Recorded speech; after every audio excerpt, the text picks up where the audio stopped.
Maaf ya, duhai perempuan-perempuan dimanapun anda berada yang terjebak dalam pengaruh setan untuk menjajakkan dirinya sehingga disebut dengan pelacur. Maaf, saya tidak ingin memperindah bahasa ini.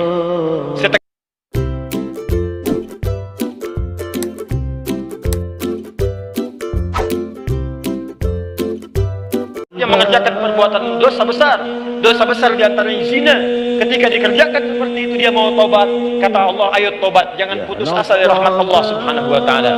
Kenapa ada kalimat jangan putus asa? Karena orang kalau berbuat dosa besar, setannya lebih mudah menjerumuskan dia, karena akan dibuat kalimat-kalimat dalam dirinya seakan-akan mencegah dia untuk bertobat. Sudah, dosa kamu berbuat sudah begitu besar, nggak ada kesempatan untuk bertobat lagi. Sudah, kamu sudah terlanjur basah, berenang sekalian, tinggalkan perbuatan yang ini. Kamu medannya di sini, kamu dunianya di sini.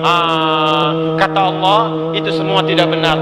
Saya itu adalah Tuhan rahmat, bukan Tuhan ghadab. Rahmat saya melebihi ghadab yang ada dalam diri saya. Maka rahmat itu manfaatkan. Tobat. Ayo tobat.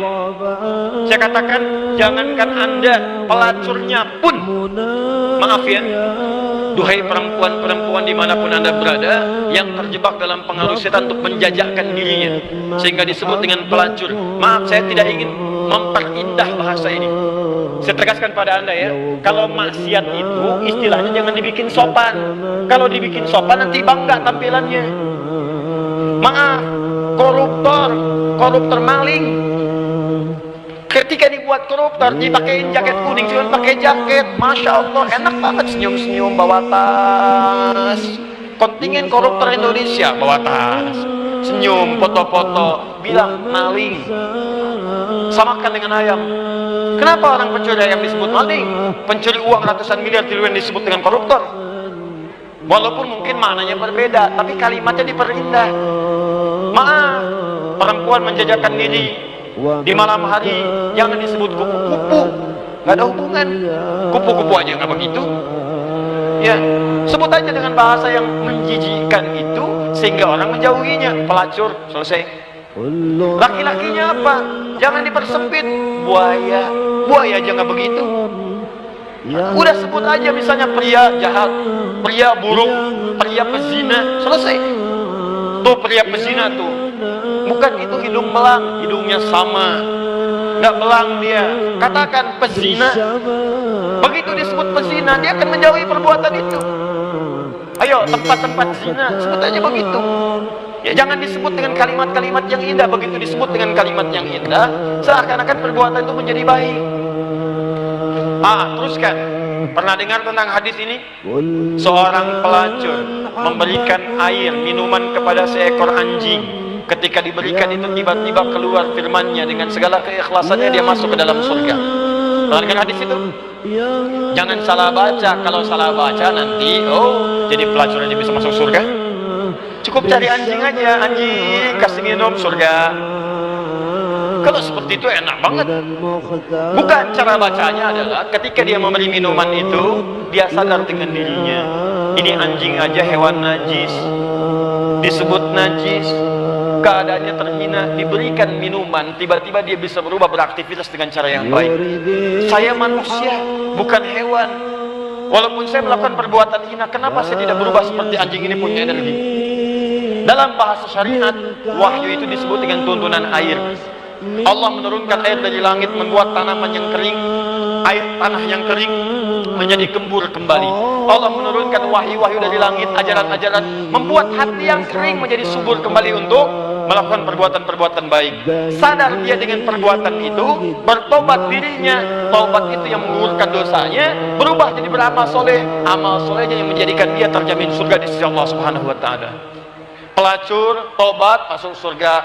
Pembunuh 100 orang, tobat, masuk surga. Maka saya ajak orang yang pernah berbuat perbuatan semacam ini, ayo tobat. Ada kesempatan. Dan jangan ditampakkan maksiat yang tampak hanya mengundang bencana. Di sekarang ini sudah banyak nih, saya perhatikan orang bangga berbuat maksiat. Awas, hati-hati.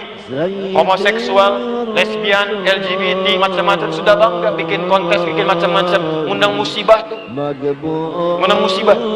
Dan kita doakan, kita ajak mereka dakwahi dengan lembut supaya meninggalkan perbuatan-perbuatannya. Doakan Pak, dalam malam kesempatan hari doa istighfar, karena istighfar itu diantaranya bisa menahan murka Allah Subhanahu wa taala. Wa ma kana Allahu liyu'adzibahum wa anta fihim. Muhammad, sepanjang kamu hidup mereka tidak akan pernah saya azab. Kalimatnya fi'il. Tapi ketika nabinya meninggal, wa ma kana Allahu mu'adzibahum wa hum yastaghfirun. Kenapa yang pertama kata kerja, yang kedua kata benda? Pertama kata kerja karena di zaman Nabi setelah masuk Islam jarang orang berbuat maksiat. Setelah nabinya meninggal berubah jadi kata benda, orang-orangnya banyak bermaksiat. Tapi kenapa azab ditahan oleh Allah? Ada kalimat di ujungnya wahum yastaghfirun, karena ada orang-orang yang masih istighfar kepada Allah Subhanahu wa taala. Kita berdoa malam. Bikin programnya. Saya kemarin ke Padang berapa waktu lalu, wali kota Padang punya program Padang bebas maksiat.